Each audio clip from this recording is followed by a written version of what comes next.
It is pretty commonly understood that free play is the place you go if you want to improve your gameplay in Rocket League. But the problem that a lot of players have is that they come in here and then they have no idea what to really do. So they're just kind of running around, going for air dribbles, getting, the occasional flip reset or whatever mechanic they inevitably want to work on.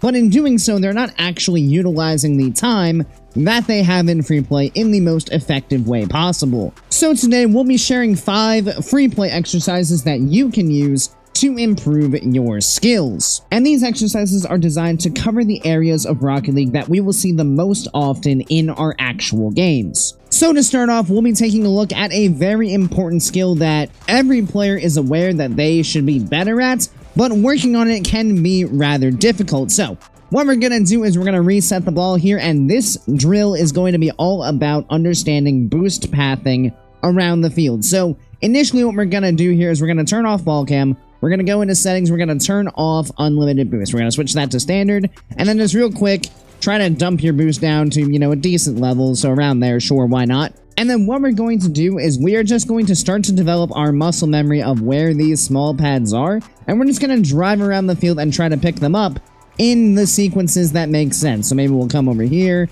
and then cut across the field this way, and we're just looking for as many boost pads as possible as we move around the field. We're going to keep ball cam off for now and just path around the small pads so that we get a feel for where these pads actually are. And what you guys will notice is that in most cases, there will be a line of 3 pads that are very easy to pick up. So for example, right here, we have this line of 3 pads, even though I missed one. From over here, we have this line of 3 pads, even 4 perhaps. And then from a place like over here, we have this line of 3. So we're just going to want to start to get used to cutting across these lines of pads so that we can be able to pick them up whenever we need to in an actual game. And then once we start to get comfortable with where these pads are, we're going to up the ante here and turn on ball cam. And now we're just going to keep doing the same thing. So we're going to keep ball cam on, and we're just going to try to pick up the pads without actually being able to see them. For the ones that will be like in your line of sight as you're moving forward, you can use your peripheral vision to line yourself up to pick them up. But what we really want to be able to do is pick up most pads without having to look. So you can see that this is also clearly something that I need to work on as well. But this way, in-game, when the ball is moving around the field, number one, we won't be baited into going and getting these corner boosts, which normally just put us in fairly bad positions. And number 2, we'll also be able to keep our eyes on the play while ensuring that we have the boost that we need to play around the field. And then if you want to take this up another notch, the one more thing you can do is play the ball around the field. And now instead of just running around getting pads, we're just going to play the ball.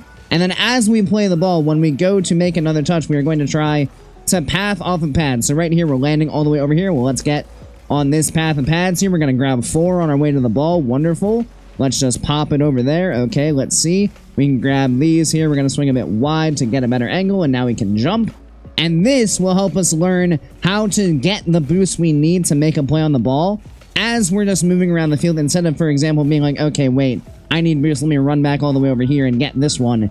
And now I'll go challenge the ball. Instead, if we find ourselves over here, instead of doing something like that, we can just easily go over these pads here, get these, grab these on our way up, and now we're right here on the ball with still 30 boosts, so we can still even make a play off the backboard here, and then landing somewhere like here, we can just get right back on this line of pads, and then we can, grab this boost if we have the time. But this at least gets us used to moving around the field, picking up pads in all of our movements, rather than just allowing ourselves to be in awkward spots because we don't have the boost that we need to be able to make plays on the ball. So that's an exercise that I highly recommend you guys utilize as your first thing that you do when you get on the game. Start with just the pads with ball cam off, then turn ball cam on and pick up the pads, and then play the ball around the field and focus on pathing over the pads as you're going to make your next touch on the ball. So then our next exercise, and our next 2 actually, are going to be very defensive-minded. So many times throughout a game, we're going to have situations where the ball is, getting boomed downfield, and we find ourselves either in our defensive half or near the backboard.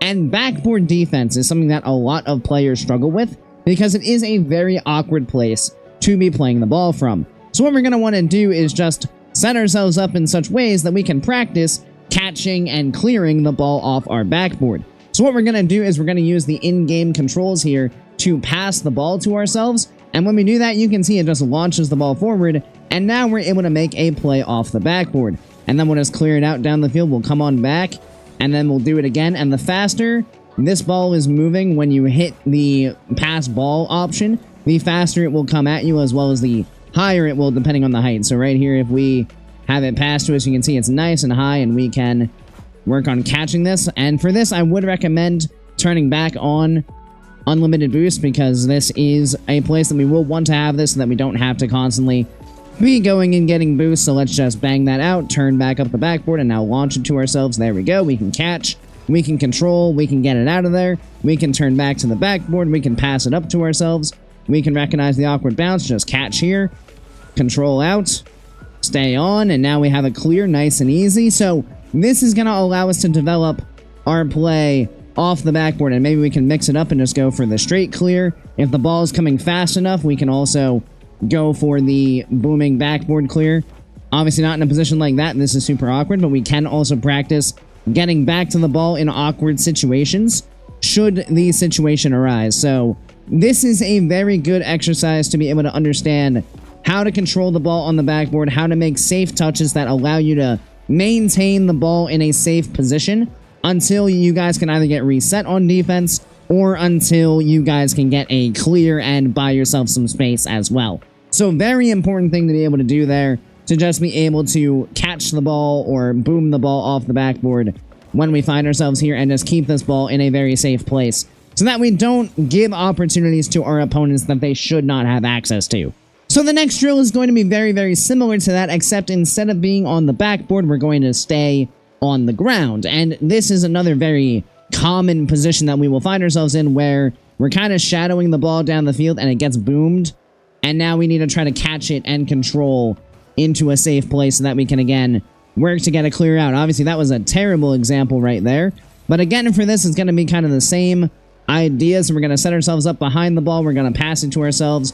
We're going to try to get a soft catch so that we can control it. And then we're going to work to try to transition it all the way back downfield is going to be the key to this one. So let's launch it here. We can switch sides. Perfect. Control. That's a bad example. Well, not a bad example. That's a mess up, which honestly is good. You do want to see yourself messing up in these positions. Oh, boom, that one in the backboard. Well, there's another backboard clear for us.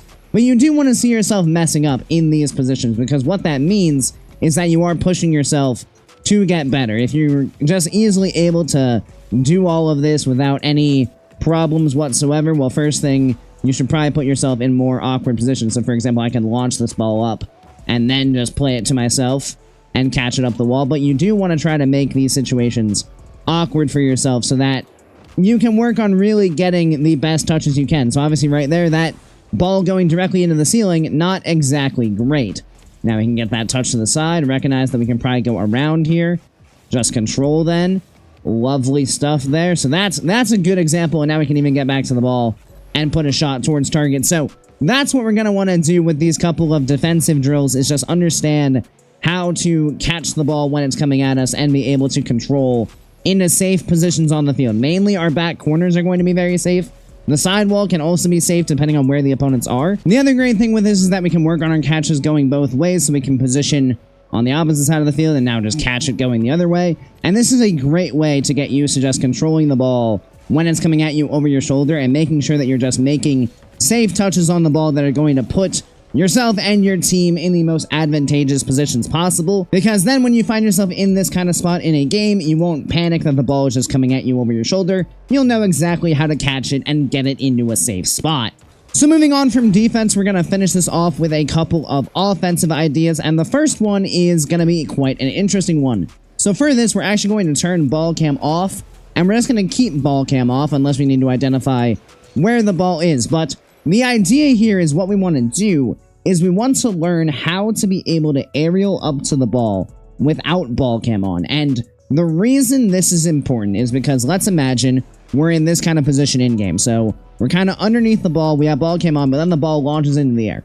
From right here, we can't see anything that's going on underneath us. And the big problem with that is that we won't have any idea as to where the opponents are what they're planning on doing, we could instantly be being challenged and we would have no idea except for some sound cues.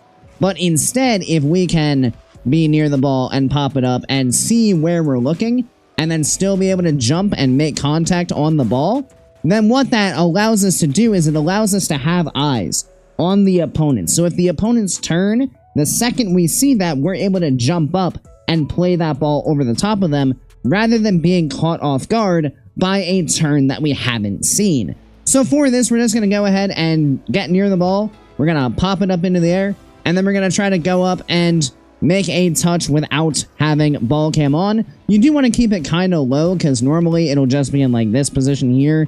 It won't be that high up. If it's that high up, once you check to see if you're being challenged, you can normally jump and then turn ball cam back on so you have better vision. So you can also just wait a little bit and then try to jump, and you can see that makes it even more awkward, is that waiting.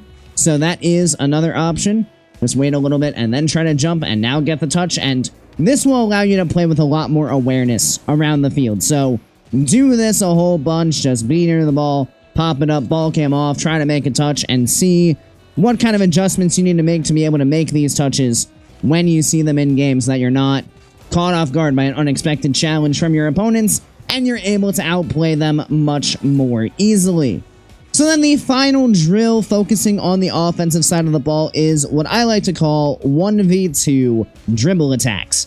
And what we mean here is that when you catch the ball on your end of the field, let's just say that the opponents have gone for some kind of play, they've, not done the best job with it, and the ball is for free on your side of the field, and you're able to pick it up on a dribble.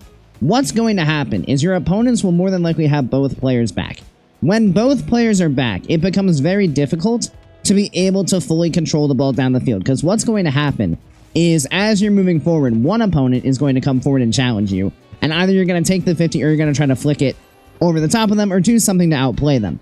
But when you go for that outplay, the ball is going to be very far away from your car, and more often than not, if the defense is well structured, the second you go for this first flick, the opponent behind the one who initially challenged you is just going to dive forward right away and take that ball away pretty much for free. So what we do want to try to do is try to be able to go for touches that will outplay one and allow us to get back in contact of the ball very quickly. So the real key to this is to pick up control of the ball quickly, be ready to flick as soon as possible, and then try as much as you can to get back in contact with the ball quickly and continue to move down the field towards your opponent's net. So flick there, and you can see it's pretty difficult to get back in possession of this ball, so you need to be very careful about what flick you go for. It can't really get behind you. It needs to stay kind of in front of you. So like something like that could be good, because we can just pounce right back on it and continue to back the opponents off so that they don't feel like they have an opportunity to challenge the ball.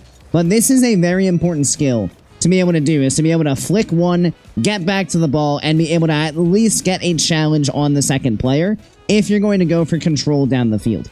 So that is another very good option, and you could, use this to just take possession of the ball to get more reps in, but the problem with this is that in a game, you are not going to be able to do that. So you need to be able to actually pick up control of the ball, flick one, get back to it, control again, flick the second, and then score the goal. So that is very important for us to be able to do. That in-game control, to be able to pick up control of the ball, is great, but it doesn't really help us if we are trying to be able to make plays that we can actually make in the game. So I think that about sums up all of these exercises. I do highly encourage you guys to give them a shot, and let me know if you do find them helpful. I know that I sure have whenever I've come into Freeplay and have wanted to get kind of warm for what we're going to be doing in pretty much every game. These are situations that you will often find yourself in. So to be able to get reps in and work these skills out in Freeplay is going to make us much more confident and comfortable in our ability to make these plays in an actual game when the pressure is a bit higher. It'll also stop us from just running around Freeplay going for unnecessary mechanics that don't happen as often as we'd like to think in actual games. So do let me know how you guys enjoy these down in the comments below. Of course, I do hope you guys enjoyed the video. If you did, make sure you click that subscribe button right down below so you make sure you don't miss any future Rocket League content. Additionally, if you guys would like to be a bit more involved in the community we're building here, feel free to check out my Discord, which will be linked down in the description. And as always, I hope you guys have a great rest of your day, and I'll see you next time. See you later, guys.